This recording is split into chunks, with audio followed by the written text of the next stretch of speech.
Congratulations, Mr. and Mrs. Vandenheuvel. This is John from Lakeshore V Center. We're going to be walking around today showing you some of the basics on your new Torque fifth wheel. So one of the first things I want to show you here over on this right-hand side is where your propane is hooked up. You've got an auto changeover valve in the right corner there. Notice how it's green right now. When it's red, it means it's dead. It means your tanks are empty. So there's a selector valve at the top of that. You flip in the direction of the tank you want it to draw from. Righty-tighty shuts off the tanks. Lefty-loosey will open up the tanks. Look at this incredible pass-through storage you have. In here, notice the selector valve. That's a bypass valve for your hot water heater. So you want to make sure that's turned in the right position and that your plug's in so you can actually get water into your hot water heater. Because with that, flip the wrong direction, you won't get any water in there. Underneath here, we've got your 5,500 watt Onan generator, which is started from the inside of the camper. We've got a new deep cycle battery, which we put in the camper for you. Good way to test to make sure that battery's on is to go over to this key panel here, hit both arrow keys at the same time, and notice a green light that comes on. That means you've got power. Then you can push this up and down, and that, of course, will control your jacks, your auto leveling for you. An additional propane tank on this side. Righty-tighty shuts off that tank. Lefty-loosey opens that up. Incredible pass-through storage. And notice to the left there, we do have your adapter for your power as well as your sewer hose that comes with it. You've got a hot and cold shower, your city water connections here for your fresh water. Of course, when you want to use city water, flip it to city water. When you want to dry camp, which means you want to pull off the tank, flip that vertical. And then when you want to fill the tank, flip it to the far left side. There is a furnace exhaust there. Do keep the little ones away from that as it can become hot, and we want to make sure that nobody gets burnt. Located down here in the underbelly, we've got your valves for your waste and your gray tank. Your 3 inches your waste, 1.5 inches is your gray. It is a good idea to check the lug nuts and the tires after the first 250 miles as they can become loose. And it's a good safety measure just to be safe. This black valve right here is your black tank flush. This are your valves for your bathroom. And this is where we turn on your fuel for your fuel tank. That's your primary fill for your fuel tank. And this is your discharge nozzle to dispense fuel for your toys. You do have a 25-foot 50-amp power cord that comes with it, as well as the additional electrical adapters.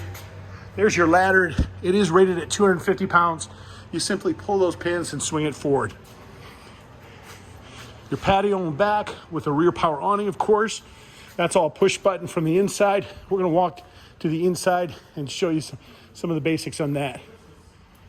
You've got an exterior stove here and a place for an outside TV. Outside refrigerator. Let's walk inside and show you how to operate that.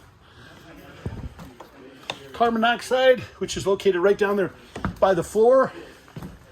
You got this wonderful gas electric refrigerator that is controlled from the inside here.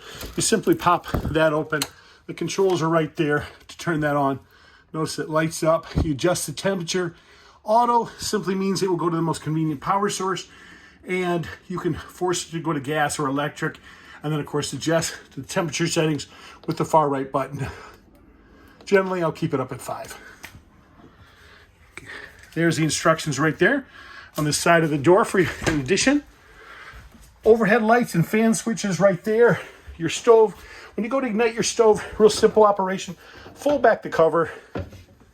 Rotate the dial to the little flame. And then, voila. Just that simple. Okay, your keys are located around the kitchen faucet. And then your in command center is right over here on this wall. This is where the heart of the camper is controlled from. This will show you the level of the tanks, turning on the water heater, the gas, or the electric. This will fire up and start your generator for you. This will turn on your overhead lights for you here. This controls your slide out room right here, extends your awning for you. So everything's real simple, push button operation. To turn on your furnace or your air conditioner, all we simply do is tap that screen a couple times. We're going to notice a little snowflake appears. Then we set the desired temperature with the up and down arrow key. So real straightforward there. Want to go to the furnace, we push it again. Now we're in furnace mode. And again, the up and down arrow keys will control the desired temperature. You notice it already kicked on. So we're going to walk you up here into this bedroom. A couple important things to note up here is, yes, we do have an additional thermostat up here because you have more than one air conditioner. Also, there's a switch over in that far right corner which controls the angle of the bed. You do have to have the bed angled up for it to operate. So when you want to go put that in, make sure that's up. Secondary air conditioner right there, and there's your foot flush to flush your toilet. Let's walk in back here real quick, show you a couple things.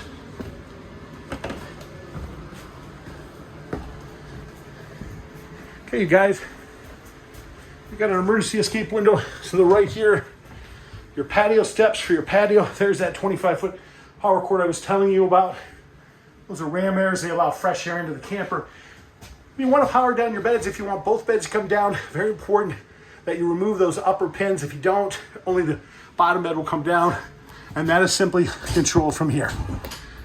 This turns on overhead lights and your rear awning. Guys, this is John from Lakeshore RV Center. Again, we do appreciate your business. Please let us know if we can be of any help. If you have additional questions, you can reach us at 231-740-6225. Thank you and have a great day.